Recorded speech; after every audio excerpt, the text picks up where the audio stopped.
Hey guys, welcome back to the channel. Let's say you selected a stock or ETF you want to invest in and you know how many shares you want to buy. I want you to buy 20,000 shares of Blue. Now all you have to do is place an order. For the beginner investor, that may be a little trickier than you expected because before placing the order, you have to choose an order type. Order! Typity, type.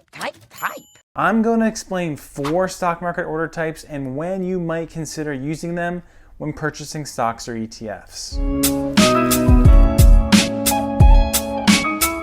Whether you're new to investing or not, the first question you might be asking is, what are stock market order types? Stock market order types are the different routes you can take when purchasing or selling shares of stocks or ETFs. It's what you tell your brokerage to do when making stock market transactions. Let's bring the different order types into a real world situation. A weird situation. Let's pretend you call a restaurant to order food.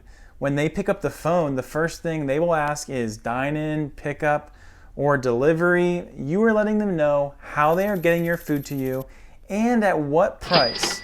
That's very similar to what stock market order types are like. I'm gonna break it into 4 different stock market order types: a market order, a limit order, a stop loss, and a stop limit. A market order is the most basic type of trade. It's very simple now. You deliver our order. It is an order to buy or sell immediately at the current price. And one important thing to remember is that the last traded price is not necessarily the price at which the market order will be executed. In fast-moving volatile markets, the price at which you actually fill the trade can change from the last traded price. When you place a market order, it is going to buy the stock between when you press the buy button and when the trade actually executes, and that time can really vary. It varies. Market order types are popular among individual investors who really want to buy or sell a stock without delay. The advantage of using market orders is that you are guaranteed to get the trade filled. In fact, it will be executed as soon as possible.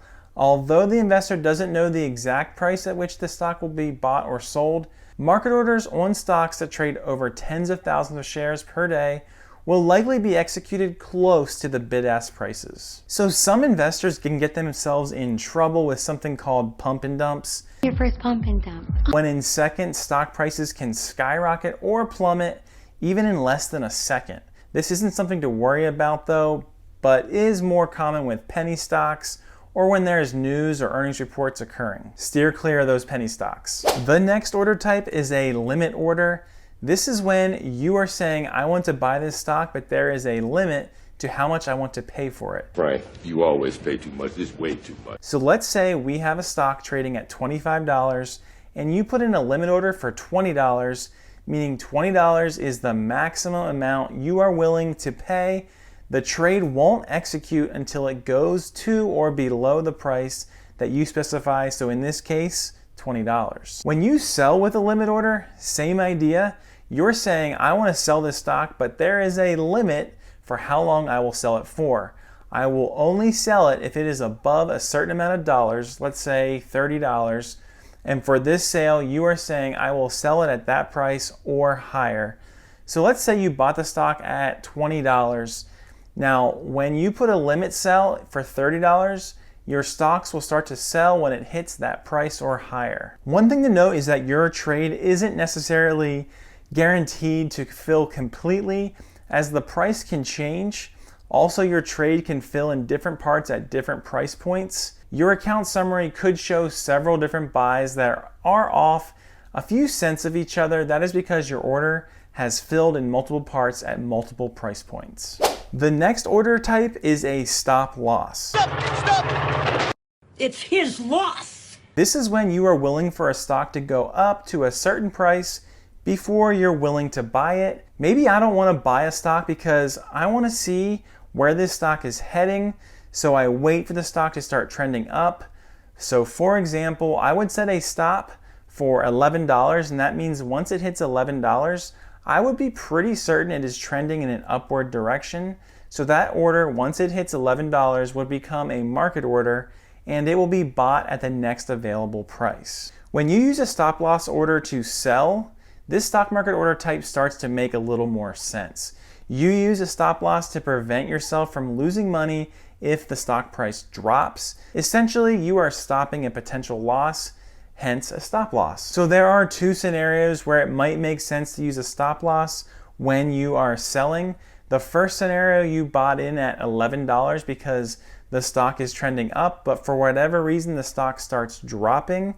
You set a stop loss for $10.50. If or when the stock drops to $10.50, it will become a market order and sell at the next available price. You would take a small loss, but protect yourself from further damage. The other scenario that you might consider using a stop loss when selling would be when you are looking to maximize your profit. Maybe you're in stock that is trending up, but you're not sure how much momentum it could have.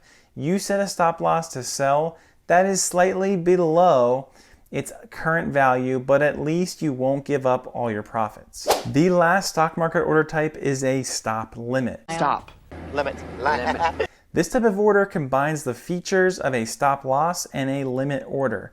Once the stop price is reached, a stop limit order becomes a limit order that will be executed at a specified price or better. In our example, our stock price starts at $45, but we don't buy until we see it trending upward, and so we will set our stop price at $55 because we are now sure it's trending up, but we don't actually want to pay the full $55 for it, so we set our limit price for $53. That way, if the stock price pulls back a little, we get in at a slightly better price. For selling with a stop limit, once the price drops down to whatever price point you set as your stop, it will then trigger a sell to whatever minimum price you set as your limit. So if we set $25 as our stop and $24 as our limit, if a stock drops down to $25, it will now trigger to sell our stock at no less than $24, our limit. So those are the basics of the 4 types of stock market order types: market order, limit order, stop loss, and stop limit. Different brokerages do vary with their wording, but that really sums up these 4 types of stock market orders. Sums it up, don't you think? A long-term investor is more likely to go with a market order because it is cheaper and the investment decision is based on fundamentals that will play out over months and years, so the current market price is less of an issue. A trader, however, is looking to act on a shorter-term trend in the charts and therefore is much more conscious of the market price that is paid, in which case a limit order to buy in with a stop loss order to sell is usually the bare minimum for setting up a trade. There are so many different scenarios. I'd be going down a rabbit hole if I tried to touch on every single one. If you did enjoy this video, please like it. I liked it. Subscribe to the channel. The subscribe button. And I will see you in the next video.